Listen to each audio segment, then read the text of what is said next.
Bonjour, vous êtes sur le podcast de l'ACDI sur le design intégré. Dans cet épisode, nous parlerons de design intégré avec Guillaume Descamps, senior designer chez Husqvarna Group.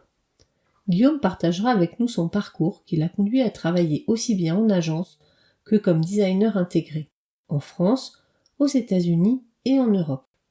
Il nous présente le groupe Husqvarna, l'organisation d'un projet de conception de produits et la place du design dans celui-ci. Il nous donne aussi l'occasion d'en apprendre plus sur les différences culturelles entre la Suède et la France en matière de management et d'organisation hiérarchique. Pour finir, Guillaume évoquera les critères de mesure de l'impact du design avant de conclure avec sa vision des avantages et inconvénients du design intégré par rapport à la sous-traitance auprès des agences. Je vous laisse découvrir cet épisode. Si vous aimez notre podcast, pensez à le partager autour de vous. Merci.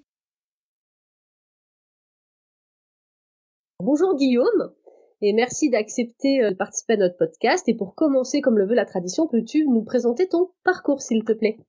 Alors bonjour Annabelle, merci beaucoup pour l'invitation, ravi de pouvoir échanger sur le design intégré.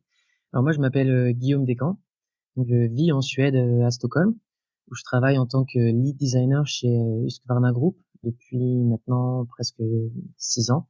Alors je pense que je pourrais développer plus tard sur un peu la marque.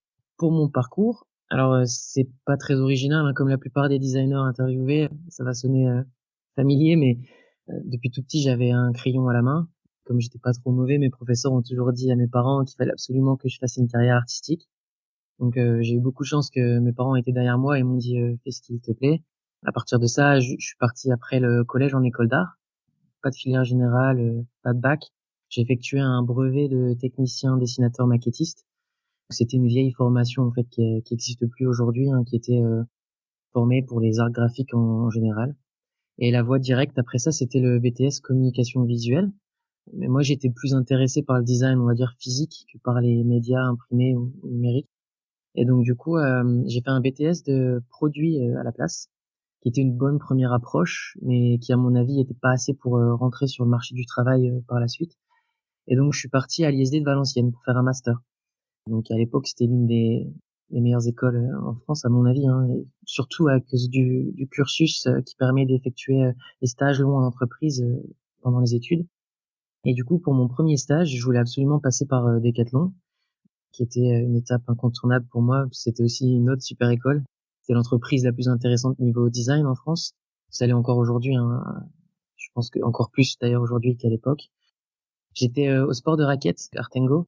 Première expérience super enrichissante. Puis comme ça allait très vite là-bas, j'ai pu voir mes premiers produits sortir en magasin à la fin de mon stage. C'était une gamme de sacs de tennis que j'ai pu acheter d'ailleurs, même si je pratique pas le tennis, mais c'était vraiment un sentiment d'accomplissement qui était vraiment sympa en tant que designer.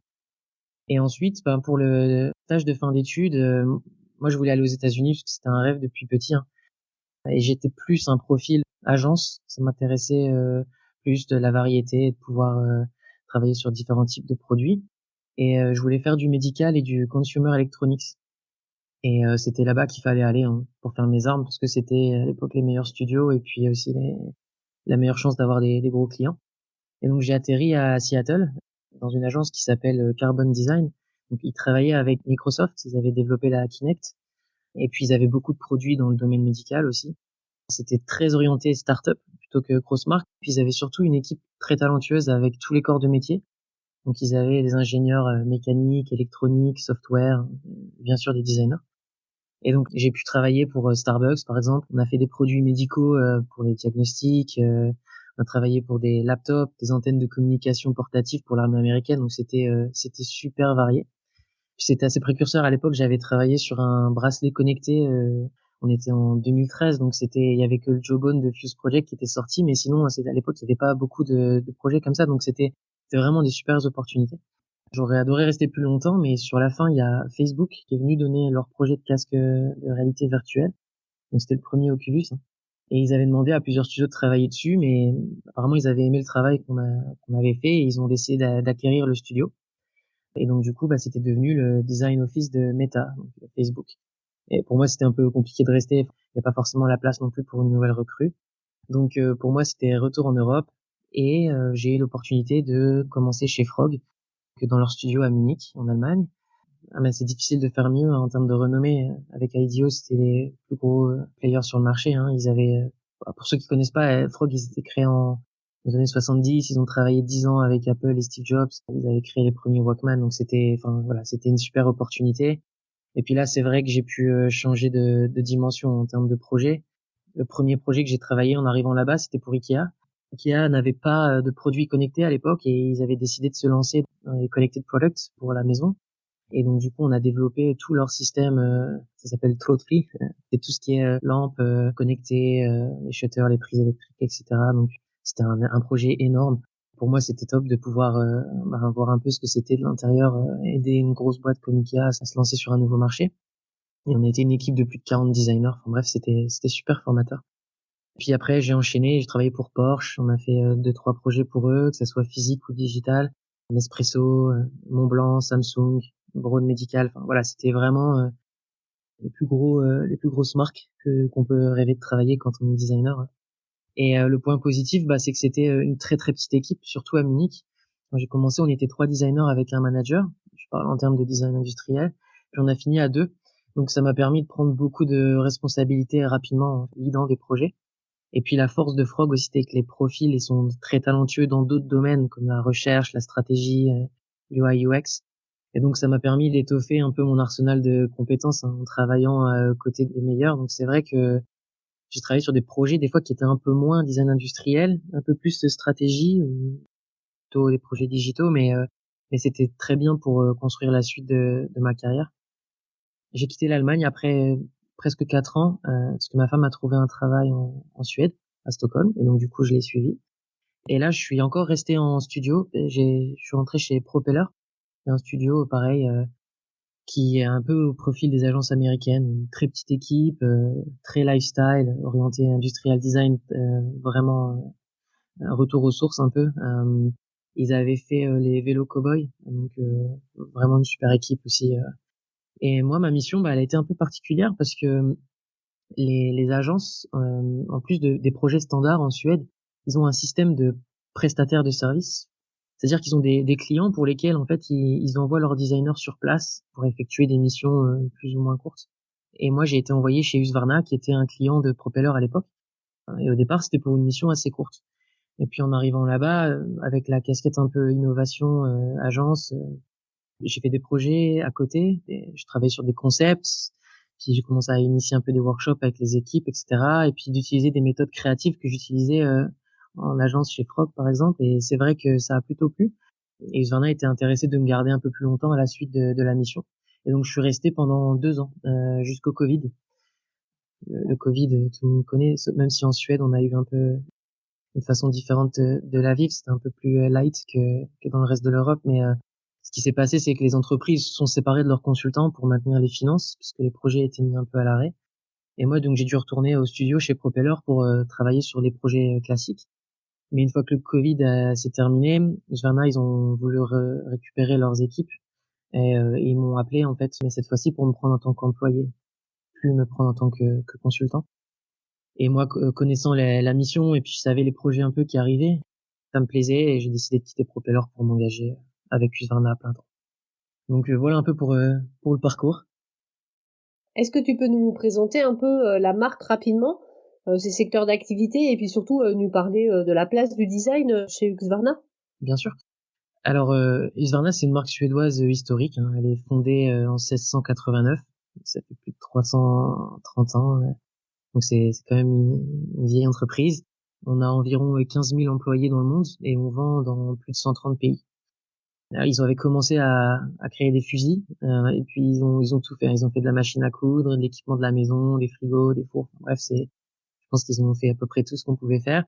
Mais aujourd'hui, ils ont gardé les produits outdoor. Et donc Husqvarna Group est composé de 3 marques.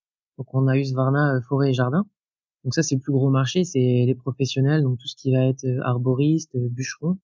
Donc ça, on est world leader là-dessus. Et puis on a aussi une gamme pour le particulier. Donc en France, surtout, on est connu pour les robots de tonte, les petits robots. Et ça, c'est pareil, on est leader du marché là-dessus. Après, la deuxième marque, c'est Husqvarna Construction. Donc là, c'est vraiment que professionnel. C'est de l'équipement pour les bâtiments. Donc c'est tout ce qui va être pour le béton et la préparation des sols. Et la troisième marque, c'est Gardena. Et donc ça, c'est 100% consumer. Donc là, c'est ce qu'on va retrouver en magasin ou en retail, hein, avec des références, par exemple, pas juste pour le jardin, mais pour le balcon aussi, par exemple. Donc c'est assez varié. Le portfolio, il est énorme. Ça va de la protection personnelle, donc du casque, de la panoplie de vêtements, de chaussures, avec toutes sortes d'outils, que ça soit à main, à batterie, à pétrole. On a après des petits robots, petites voitures, des riders, on appelle ça des autoportés en France, puis des sensors, des systèmes d'arrosage. Donc, enfin, c'est énorme. Il y a que les motos et les vélos, Husqvarna, qui sont sous licence qu'on s'occupe pas, en fait. Donc ça, c'était pour la présentation de la marque. Après, en termes du design chez Husqvarna, comment l'organisation fonctionne. Alors, l'organigramme de l'entreprise, lui, il est segmenté sur les 3 marques, comme je viens d'expliquer. Après, nous, au design, on est une cellule à part entière qui s'appelle brand. Et donc, c'est une fonction qui, au même titre que les finances, les ressources humaines ou les légales, et nous, on est transversal. En fait, on travaille pour les 3 marques. Donc, pour les forêts, pour construction et pour Gardena. Alors que par exemple, si on prend les recherches et développement, eux, ils sont assignés en fait à chaque division. Donc, un ingénieur, par exemple, il peut se retrouver à une catégorie de produits. Donc, un ingénieur tronçonneuse, par exemple, il va faire que ça. Chez Husqvarna, ou quelqu'un qui est chez Gardena, il va faire, par exemple, les systèmes d'arrosage. Et le marketing, c'est pareil. Ils ont aussi des équipes comme ça qui sont dédiées pour chaque marque. Alors que nous, en design, on a la chance de travailler sur les 3. En termes de l'équipe, comment elle est disposée au design, on a donc le headquarter, il est à Stockholm, là où je travaille, et nous on travaille sur les 3 marques. Après à Göteborg, on a une petite équipe qui est spécialisée sur la construction, parce que c'est là-bas où ils ont certaines usines qui sont dédiées à la construction. Et en Allemagne, on a Gardena, parce que c'était à l'origine une marque allemande, et donc on a aussi des gens là-bas. Et on a une toute petite team aussi aux États-Unis, parce qu'on a un marché assez fort là-bas aussi sur certains produits, et ils développent les produits là-bas. Alors, vu le nombre de produits qu'on a dans le portfolio, on est quand même une petite équipe. Juste pour le studio de Stockholm, on est 7 designers industriels pour les 3 marques. Donc, c'est pas beaucoup. Après, on a aussi on appelle ça des surface modelers. Donc, c'est des designers 3D. Je peux expliquer un peu plus tard ce qu'ils font exactement, mais pas le même métier que nous, mais c'est des différentes responsabilités aussi, mais ils ont aussi le titre de designer. Après, on a une quinzaine de designers UX UI, qui regroupe aussi graphic design et puis les gens qui sont un peu plus sur la recherche, même si nous aussi on peut en faire, mais eux ils sont vraiment spécialisés là-dedans. On n'a pas de CMF designer. Des fois, c'est vrai qu'il y a certaines entreprises qui l'ont, nous c'est vrai qu'on en a pas.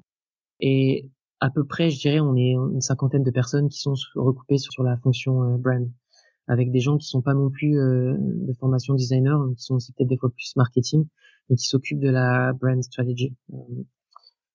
Et en termes de projet, la façon dont ça fonctionne, alors je vais parler d'un produit design industriel et pas un produit digital. Les équipes sont composées avec un seul représentant de chaque métier, sauf les recherches et développement où ils vont être plusieurs personnes parce qu'ils vont avoir des spécialités différentes. Sinon, les équipes sont assez traditionnelles, hein. On a un product manager, des gens du marketing, go-to-market, sourcing et quality. Enfin, voilà, ça reste plutôt standard. La petite particularité qu'on a des fois, c'est qu'on a des product specialists. Donc ça, en fait, c'est souvent des professionnels qui travaillent à 50% en fait.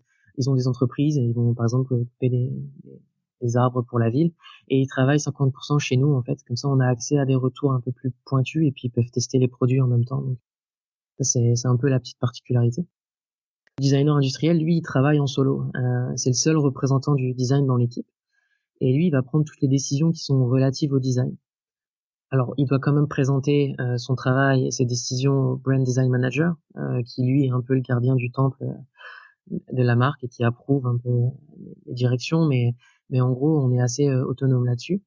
Et le rôle designer, il va de la recherche en amont avec les interviews utilisateurs, définir la UX, comment on utilise le produit, l'ergonomie.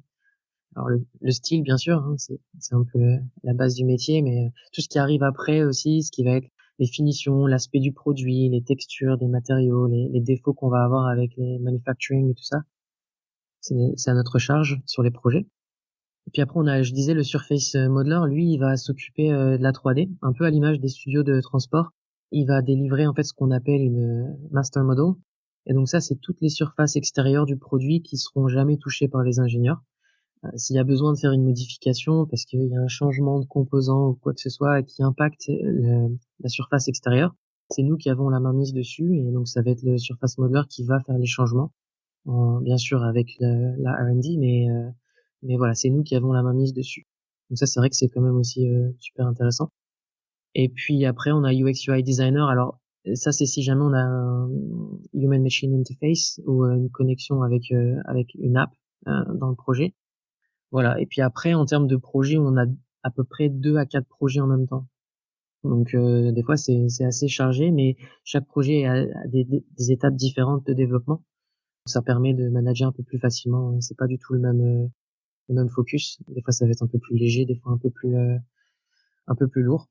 Et donc du coup, en termes d'étapes de développement, c'est pareil. Nous, on est assez traditionnel dans la façon de fonctionner. La seule différence, c'est que souvent les projets passent par une étape, on appelle ça primary. Donc en gros, c'est une grosse phase concept. On a une recherche utilisateur qui est basée aussi sur comprendre les besoins, mais on a une grosse partie sur la tech, parce que la recherche et développement vont pouvoir, par exemple, définir un nouveau package ou une nouvelle technologie. Et le but, c'est qu'à la fin, ils vont proposer un concept. Et puis cette proposal, elle va passer par un comité en fait qui va valider la maturité du projet avec le planning, le budget, etc. Et si ça passe, ça devient un vrai programme. Et là, du coup, on définit un timing, un planning, etc. Et on met les gens sur les équipes. Et là, après, bah, c'est assez standard, hein. On a une étape concept, une étape, on appelle ça specification, où on va développer un peu plus avec la R&D, faire des sketchs, on va bloquer le design et l'ingénierie. Puis après, le développement, on va être plus sur du détail design avec un peu plus technique, tester les produits, voir si on arrive à récupérer les performances qu'on souhaite, etc. Et puis tout ce qui va être industrialisation, production, etc. Voilà. Je vais juste te poser une question. C'était en France, le design dépend souvent soit du marketing, soit du bureau d'études, soit de l'innovation. En tous les cas, nous, dans les baromètres qu'on peut faire à la CDI, ce sont les retours qu'on peut avoir. Donc, je voulais savoir en Suède, comment ça s'organise. En plus, tu nous disais que votre cellule design, elle est plutôt transversale sur les projets. Donc, est-ce que vous fonctionnez comme une agence complètement à part et que vous travaillez sur les projets au fur et à mesure qu'ils viennent? Et de qui émane la demande? Est-ce que c'est vous qui êtes force de proposition par rapport à une observation de marché? Est-ce que ça vient plutôt du marketing? Et après, comment ça s'organise en termes de répartition de projets, en termes de hiérarchie? Puisque vous êtes dans une culture suédoise, est-ce que ça se passe de la même manière qu'en France ou est-ce que c'est différent? Non, alors c'est une très bonne question. Alors la cellule brand, en fait, la chef, donc la directrice en fait de cette cellule, c'est la directrice du design en fait qui a été mise à cette position. Donc elle est, on dit qu'elle s'assoit à la table du CEO, donc elle est très haut dans l'entreprise. Donc elle a aussi une grosse force de proposition quand il s'agit du design. Alors on pourra revenir un peu après. C'est vrai que le design n'a pas des super pouvoirs et ne peut pas non plus changer tout, mais c'est vrai qu'on a une voix quand même assez importante. Après, les projets, ils sont initiés. Généralement, c'est des product managers. Alors c'est eux en fait qui connaissent le marché. Ils travaillent avec les spécialistes et ils définissent en fait les besoins. Alors soit par les retours terrain qu'ils ont, soit par la concurrence qui a sorti un produit et qui disent voilà, il faut qu'on puisse aller se battre contre eux et voilà, donc c'est le marché qui va dicter. Ou alors c'est la recherche et développement qui viennent avec une nouvelle technologie, un nouveau concept et qui vont travailler dans leur côté et qui vont mettre au point quelque chose et après ils vont nous appeler pour les aider en fait à pousser en fait cette tech ou cette innovation au niveau d'après, c'est-à-dire mettre ça en réalité avec les users, à faire un peu du storytelling et savoir voilà sur quoi on peut axer le design, comment on peut vendre ça, comment on peut sublimer en fait quelque part leur technologie ou leur concept. C'est un peu comment les projets arrivent 2 ou 3 fois par an. Il y a un comité en fait qui se met en place et qui regarde une stratégie du product portfolio par catégorie et en fait ils disent voilà bah là il nous manque tel produit et en fait ensuite c'est redistribué et on crée des équipes avec une personne de chaque et après bah forcément c'est les équipes se mettent en place donc voilà. Ça me permet aussi de rebondir sur cette culture suédoise que tu as parlé, le fait d'être transversal et across category. C'est vrai que Husqvarna, c'est un peu la parfaite représentation un peu de la Suède en termes de culture, même si c'est certainement pas comme ça dans toutes les entreprises, mais chez nous, c'est assez flagrant. on a ce côté égalitaire, opportunité accessible à tous. C'est vrai que on a un management qui fait pas de favoritisme, donc on met pas des gens dans des cases et ça permet de travailler sur tous les produits du portfolio, comme on disait. Donc quand les projets arrivent, chacun va pouvoir choisir un peu ce qu'il veut. Alors forcément, on a chacun ses préférences. On a des designers avec un background transport qui vont vouloir faire des robots ou des riders, alors que moi, par exemple, j'aime beaucoup tous les projets qui sont physiques, digitaux. Donc du coup, là-dessus, je vais plus préférer ces projets-là. Mais n'empêche qu'il y a aucune interdiction. On peut travailler sur ce qu'on veut. Donc c'est un peu genre une bourse au projet où les gens disent, moi je veux ça, et ça permet de jamais s'embêter. Donc ça, c'est vraiment bien. Deuxième point, c'est vraiment le côté modestie. En Suède, le fait de pas se vanter, de pas se montrer, c'est vrai qu'on le retrouve aussi dans la hiérarchie. Il y en a presque pas chez nous de hiérarchie. On n'a pas de place pour les stars ou les gros égos. Tout le monde est au même niveau, qui ait 20 ans d'expérience ou 2 ans d'expérience, plus ou moins pareil. Alors, c'est vrai, je dis ça, mais on n'a pas forcément non plus de jeunes designers sortis d'école ou de stagiaires non plus, on en a pas. Parce que, il y a ce côté, justement, là, je rebondis sur le fait que la première chose qui est en Suède qui est très fort, c'est le côté très autonome et indépendant. Les gens adorent avoir leur propre espace personnel. Et c'est vrai que nous, ça se transmet dans le côté, on est seul sur des projets en fait. On est la seule représentation du design et du coup, c'est vrai que c'est pas possible d'avoir des gens qui sont sortis d'école par exemple et qui doivent prendre des décisions sur des projets parce que c'est un peu compliqué. Et j'ai une anecdote là-dessus justement pour illustrer ces 3 points justement, côté indépendant, opportunité pour les autres de travailler, etc. C'est que j'ai travaillé sur la création d'une gamme de produits pour particuliers qui possèdent des petits jardins en ville. Donc il y a un souffleur, un coupe-bordure, un taille-haie, enfin il y a 8 produits. Et j'étais responsable du design sur ce projet. Donc on a fait une grosse partie recherche qui a duré des mois. Elle a mené sur une définition de brand stratégie. C'était assez important parce que c'était des nouveaux produits pour un nouveau type de client. Donc c'était vraiment comment créer une nouvelle gamme, mais en la différenciant du reste du portfolio. Pour comprendre, c'était pas des produits professionnels, c'était vraiment des produits consumer chez Husqvarna. Mais il fallait que ça reste quand même Husqvarna. Et surtout, le gros problème, c'est qu'on était en compétition directe avec notre marque Gardena. Donc c'est vrai qu'on a eu des grosses discussions. On a eu l'implication la direction du Husqvarna dedans. Enfin, c'était assez gros. Bref, le projet est passé. On les a sortis. Ils sont sortis l'année dernière. Et aujourd'hui, je suis responsable du coup de toute cette product catégorie. Là, en ce moment, je suis en train de faire 3-4 produits qui vont sortir. Et puis, on a une roadmap jusqu'à 2028. Donc voilà, je connais parfaitement les utilisateurs parce que je travaille exclusivement dessus quasiment. Donc beaucoup d'interviews, de tests, de retours clients. Surtout, je connais les équipes et l'historique des problèmes qu'on a rencontrés. Et aujourd'hui, ma boss me dit clairement en fait que c'est très inconfortable pour elle ces situations. Elle aimerait, si possible, que je me retire du programme parce que de un, il y a la côté opportunité pour les autres de travailler dessus. Donc, c'est vraiment le côté culture suédois. Mais aussi le fait que je deviens trop important et que si je quitte la marque, la connaissance s'en va.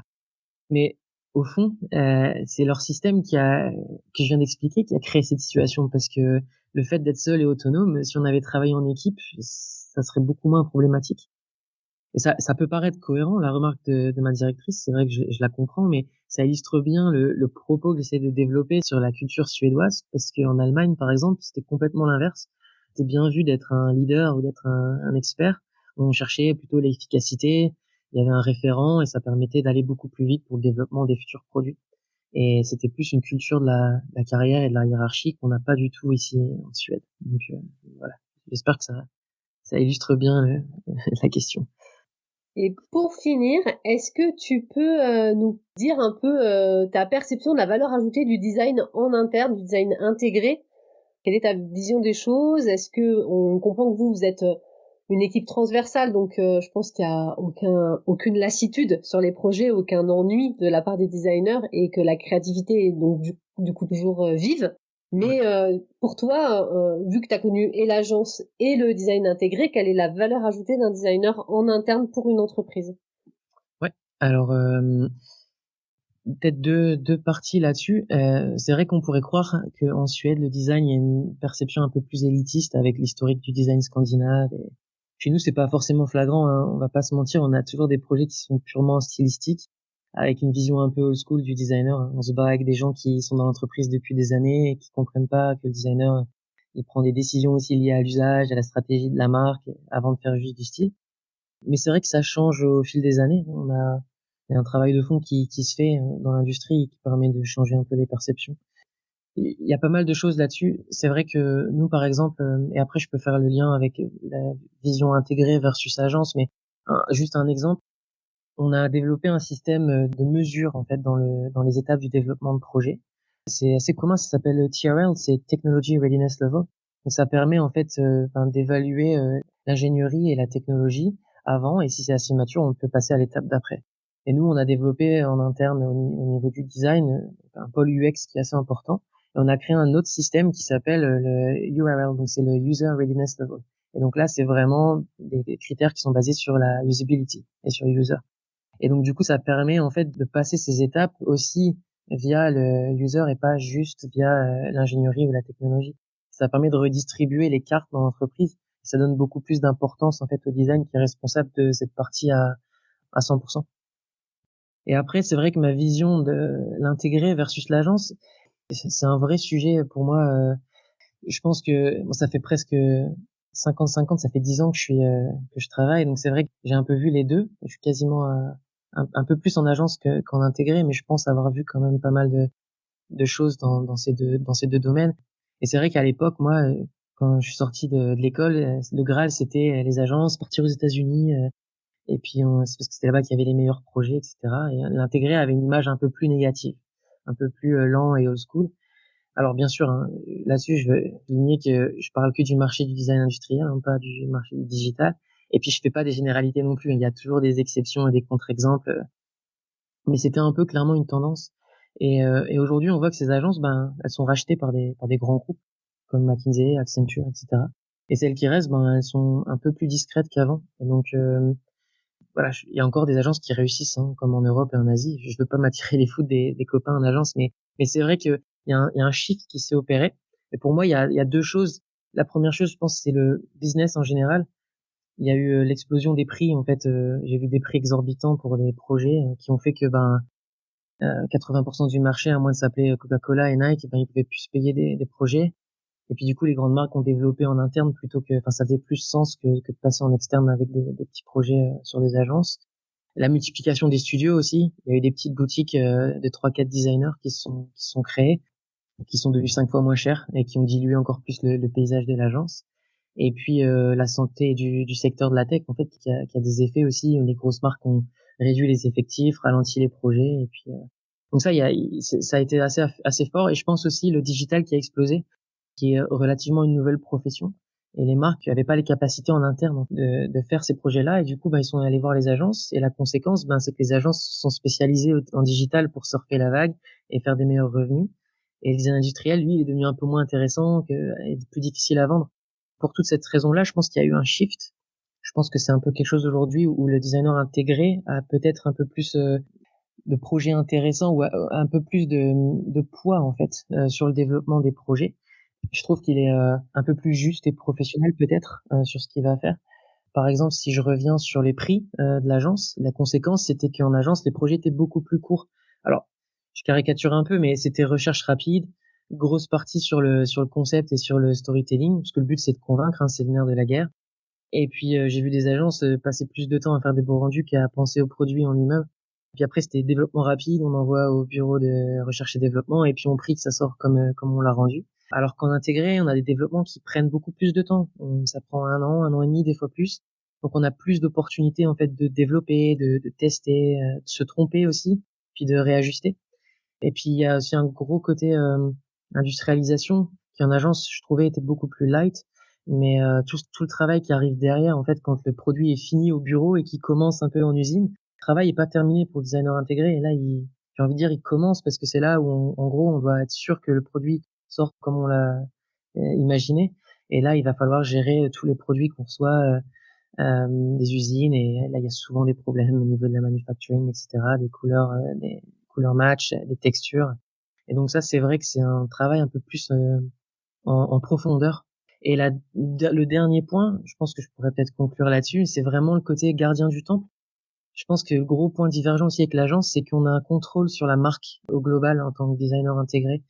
Alors en agence, sauf si on a un projet de brand design language, on a souvent un focus qui est très restreint en fait, qui c'est un impact sur un seul produit. Alors qu'en intégré, c'est vrai que c'est une vision beaucoup plus globale sur la stratégie et sur le produit, le product portfolio. un designer intégré, il va faire des choix qui sont un peu plus pertinents pour le bien de la marque. Donc, on sait sur quoi les collègues travaillent, on sait les problèmes qu'ils rencontrent, et c'est plus facile d'intégrer en fait ces variables sur les projets sur lesquels on travaille pour créer un portfolio plus cohérent. Donc voilà, ma petite conclusion ce serait que même s'il y a encore pas mal de lignes à bouger, je pense que le designer intégré, il y a encore de belles années devant lui. Avec les moyens et surtout et le temps qui est mis à sa disposition, il peut changer les choses. Et puis s'il sait s'adapter aux nouvelles technologies comme l'intelligence artificielle ou faire des choix forts en termes d'enjeux écologiques, je pense que le designer va continuer de prendre de plus en plus de place dans l'organigramme des marques. Donc voilà, c'est un peu ma petite vision sur la différence des deux. Je te remercie beaucoup. Merci Guillaume pour ta participation à ce podcast.